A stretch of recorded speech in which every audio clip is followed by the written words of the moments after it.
The first thing she did was take a selfie. Not with me. Not with the dog. Not even with the welcome home banner I spent 20 minutes taping above the stairs like some pathetic sitcom husband. No. She walked through the door after her business trip, dropped her designer luggage like it was radioactive, and spun around to capture the perfect angle of herself in the foyer lighting. Click. No greeting. No hey, I missed you. Just that glowing screen and her reflection grinning back at her like nothing could touch her perfect little world. And I stood there holding a mug of reheated soup. I didn't say anything. I just watched. Watched her adjust her collar, fluff her hair, tilt her head to the left. Always the left, her better side. She looked happy, carefree, like someone who hadn't spent the last 72 hours tangled in lies. And then I asked, casually. So casually I hated myself for it. Did you forget anything at the hotel? She froze. Just for a second. Most people wouldn't notice. But I noticed. Her pupils twitched, just a little, like a hard drive spinning up. Nope, she chirped. Why? I shrugged. You sure? Yeah. Why?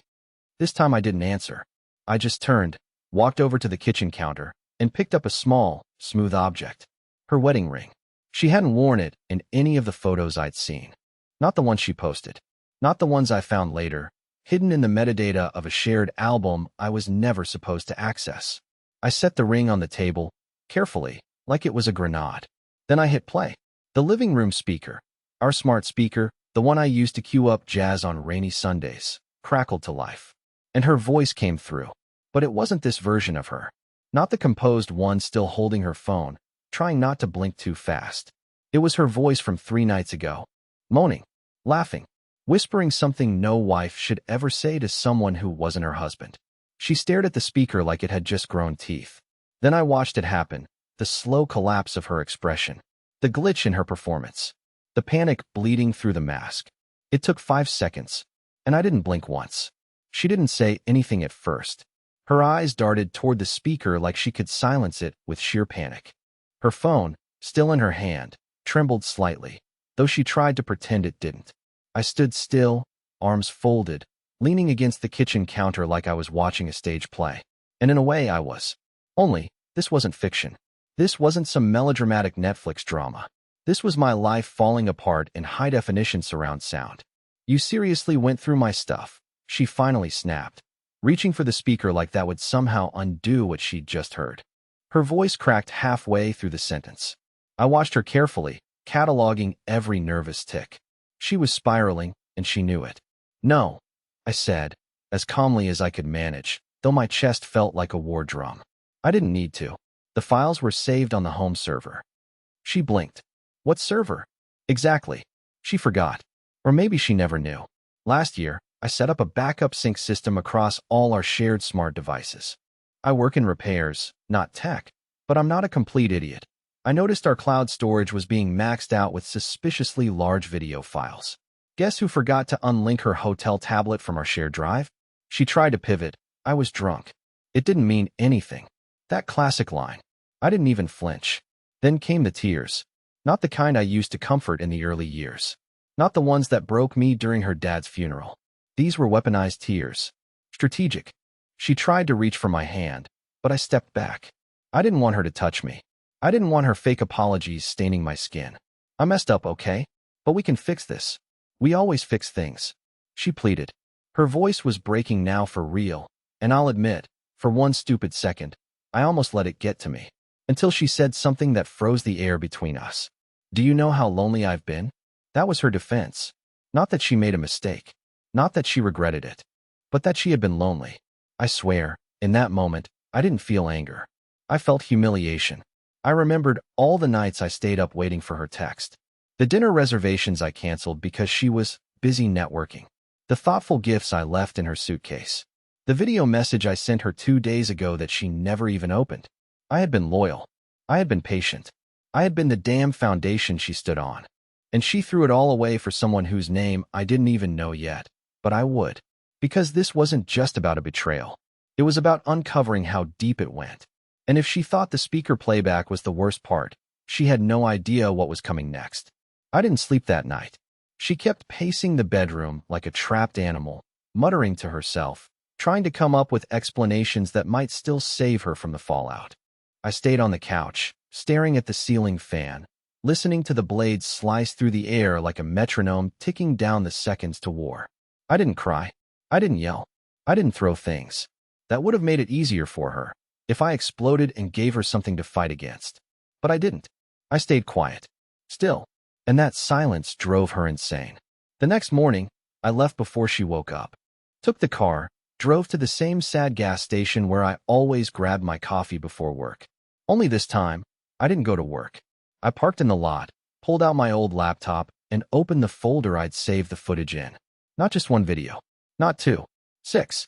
6 separate clips, all from her work trip. 6 different angles. Same hotel room. Same guy. A guy I recognized. That was the part that knocked the wind out of me. He wasn't just some random stranger. He was someone she swore she couldn't stand. Trevor, her team's new sales director. She used to roll her eyes whenever she mentioned him. Said he was arrogant, loud, pushy. The kind of guy who flirts with his own reflection. Her words, not mine. And yet, there he was. Shirtless. On top of her. Behind her. Laughing like the whole thing was a game. There was a moment in one of the videos. One that made my stomach turn more than the rest. She was wearing my t-shirt. The faded one from college she always stole to sleep in. I saw her slide it on after they finished, laughing, drinking wine, acting like she wasn't married. Like I didn't exist. I snapped my laptop shut and just sat there in the car, gripping the steering wheel like it might save me from falling apart. I don't know how long I stayed like that. Maybe an hour. Maybe more. But something shifted in me. The heartbreak didn't vanish. It just calcified. Hardened into something colder. I wasn't just humiliated. I was done playing the fool. I went home, walked through the door, and she was already waiting. Dressed in soft tones, no makeup, eyes red from crying. She tried to look small, harmless, like the version of her I married, back before she started speaking to me like I was the intern who got her coffee wrong. She started in again. Talk of therapy, of forgiveness, of just tell me what you need me to do. I said nothing. I went upstairs, opened the closet, and started packing her things into boxes. No yelling. No theatrics. Just slow, deliberate movements. Are you seriously doing this? She asked, voice shaking. I finally looked her in the eye. You're lucky I'm not doing more. But I wasn't just kicking her out. I had already started building something far more devastating than a messy breakup. Because this wasn't going to end with her just losing me. She was going to lose the reputation she cared about more than anything else. I didn't pack all her things. Just enough to make a statement. A few work outfits, her favorite heels, the overpriced hairdryer she insisted I never touch. I left the wedding album on the nightstand and the anniversary necklace on top of the box, tangled, like the mess she made. I wasn't trying to be poetic. I was trying to make her squirm. And judging by the way she stared at that necklace like it might bite her, it worked. While she cried and begged and repeated herself in every possible configuration of, I'm sorry, I was already thinking 10 steps ahead. She didn't know that while she was in Denver. God, I still want to laugh when I hear that word now. I wasn't just crying on the couch. I was digging, downloading, syncing. I had access to her email, her calendar, her Slack. She never changed the password after I set it up for her 2 years ago. That was her biggest mistake. Because what I found in her inbox wasn't just evidence of the affair. It was something worse. Something useful. Turns out Trevor, the same guy she slept with, wasn't just her fling. He was her leverage. She had been quietly working her way into a regional promotion, whispering sweet things into the ears of the right people, and trashing her coworkers behind their backs through private group chats. I saw it all. Her words. Her tactics. The names she called people who trusted her. I even found an email draft to her boss, painting another manager as unstable and emotionally volatile. A manager who had just gone on maternity leave. Yeah, that's who she really was. So I made a decision. I compiled everything, screenshots, emails, calendar invites, even a screen recording of the shared folder she had forgotten to delete. And then I created a folder titled Confidential HR Concerns, uploaded everything to a fresh Google Drive, and copied the link into an anonymous email. I didn't send it right away. Not yet. I wanted to give her just one last chance to come clean. That night, she made us dinner like we were fine. Chicken marsala. Her guilt dish. She even lit candles. She talked about taking a weekend trip together to reconnect, like she thought a lake cabin and a bottle of Pinot could fix what she shattered. I let her talk. I even smiled. And when she asked if I was feeling better, I leaned forward and said the first honest thing I'd said to her in days. I know everything. And if I wanted to, I could make sure your job ends before your next paycheck hits. Her face went pale. Not white. Gray, like a corpse realizing it's still walking around. She tried to play dumb at first, but I watched the panic rise behind her eyes as I calmly listed names, dates, attachments, everything she thought she had buried under charm and plausible deniability. And when I slid a printed screenshot of her chat with Trevor across the table, one where she joked that playing married makes the hotel sex even better, she finally broke. She reached for the paper with shaking hands. Please, please don't ruin me. I looked at her for a long, cold moment. You did that all by yourself. And I hadn't even hit send yet. I didn't sleep the night before I sent the email. Not because I had second thoughts, those were long gone, but because I wanted to be precise. I rehearsed the timing in my head. I went over the attachments again and again, making sure every screenshot was labeled, every video trimmed to the exact moment that showed who she was when she thought no one was watching. It wasn't just revenge. It was evidence. At 8:14 a.m., while she was upstairs showering and humming like she hadn't betrayed every part of me, I clicked send. One anonymous Gmail. One link. Dozens of HR managers, supervisors, and corporate execs in the CC field. She came downstairs 10 minutes later wearing her robe and sipping coffee like it was any other Thursday. I watched her. I watched her check her phone. I watched her face fall. And then I watched the horror bloom in her eyes when she saw the subject line. For internal investigation, conduct violations, and misuse of authority. Her mug hit the floor. She didn't even notice the coffee soaking into the carpet. She just kept tapping her phone screen like she could undo it. And then the emails started flooding in. First from her assistant, then from the HR director, then from the regional VP, all asking for immediate meetings, all with the same thinly veiled tone. We need to discuss some documents that were brought to our attention. She didn't look at me. Not once. She backed away like I was radioactive. She knew she was done. I could see the calculation behind her panic, trying to figure out how much I knew, how much I'd shared, and how fast it would spread. But the truth was, I didn't care about the job. I cared about the facade she built with it. She wasn't just good at playing the corporate star, she was obsessed with it. Her image was everything. The polished LinkedIn posts, the fake humility during award ceremonies, the casual way she used words like synergy and impact like they were spiritual mantras. That was her kingdom, and I had just set fire to the gates. Still, I didn't gloat. I didn't yell. I just sat on the couch and turned on the news like nothing had happened. When she finally opened her mouth, it wasn't to fight or scream. It was to beg. Please, let me fix this. I'll resign quietly. I'll say it was stress. Just don't let this define me. I turned the volume up on the TV. She kept talking, her voice cracking like something brittle and wet. She started bringing up memories. Our first apartment, the time I stayed with her when her mother was sick, even the dumb joke I used to make about putting ranch on spaghetti. Like nostalgia could fix betrayal. I didn't respond. I didn't need to. Because while she was spinning in panic, I was already on the phone with a lawyer. And the divorce was just phase 2.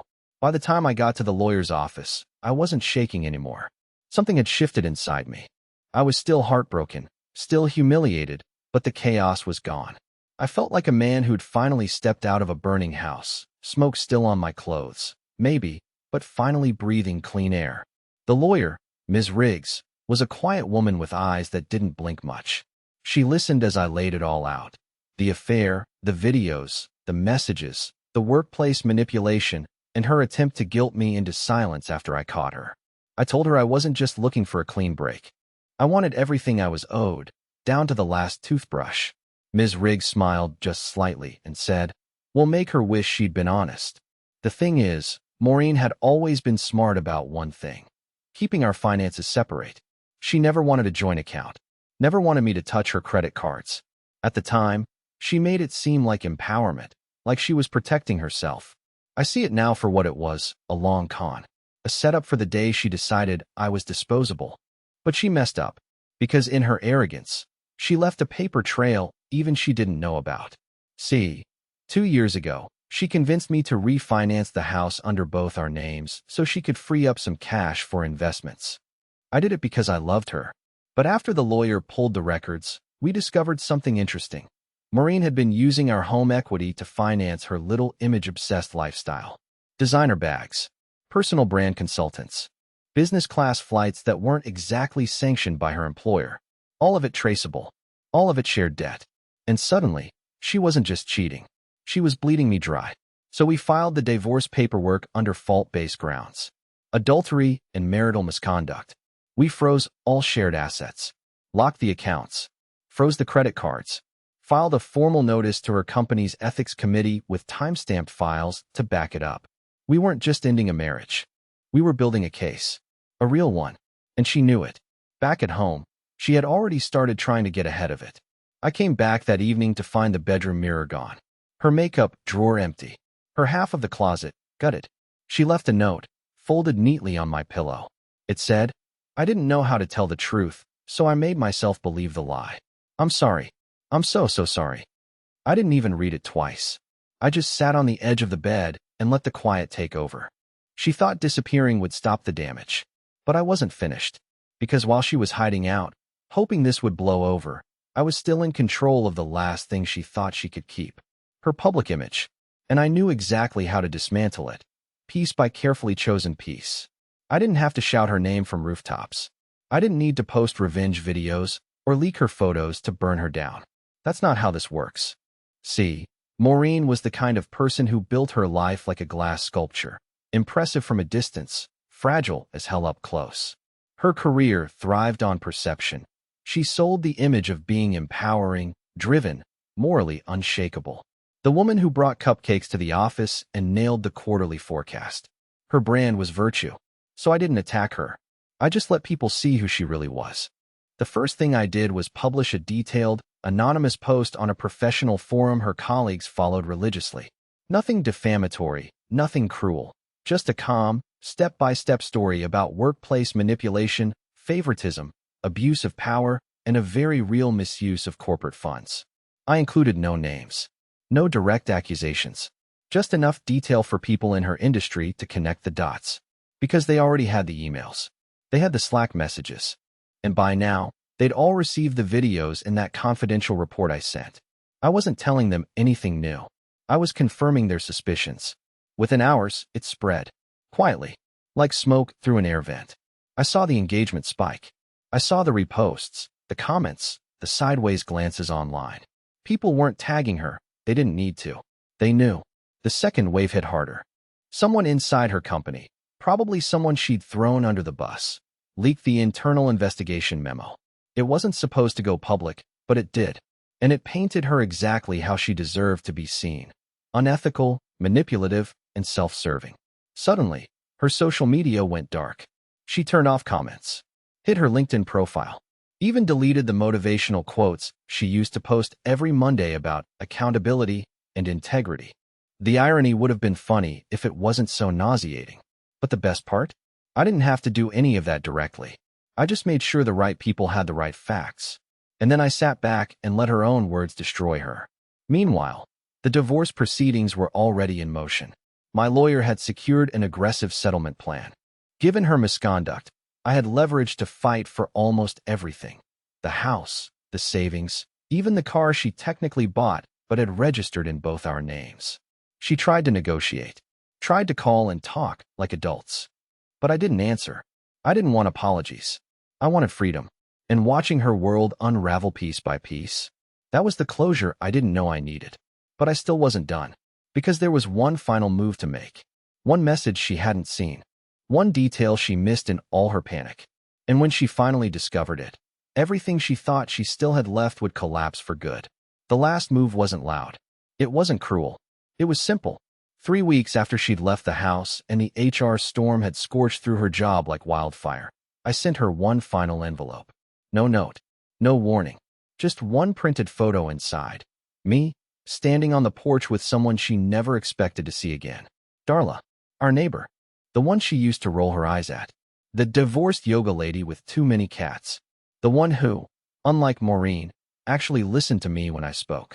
The one who brought me soup when she saw I wasn't doing okay. The one who cried with me the night I found out what Maureen had done because her ex had done the same. It wasn't romantic, not at first. Just human, gentle, real. But healing has a strange way of sneaking up on you when you're not looking for it. And I had no idea how much I needed someone to remind me I was still worth something. Maureen didn't respond to the envelope, didn't call, didn't text, but I know she got it. A week later, her attorney reached out. She was ready to sign. No contest, no arguments. Full divorce, clean break, fast-tracked. She didn't want anything else from me, not even the car. She didn't want reminders. But I kept one. I kept her wedding ring. Not as a trophy, but as proof that sometimes what you think is forever isn't. And that's okay, because forever with the wrong person isn't a blessing, it's a sentence. Today, I sleep better. I laugh louder. I'm not fixed, and I'm not pretending to be, but I'm free. And for the first time in years, that's enough. Last weekend, Darla and I repainted the living room. Bright blue. The old classy beige Maureen insisted on is gone, buried under 2 coats of something new. When I stepped back to look at the wall, I smiled. Not because it was perfect, but because it was mine. Thanks for listening to my story. If you've ever felt like you were invisible, or like your pain didn't matter, trust me, it does. Drop a comment below if you've ever survived something like this. You're not alone.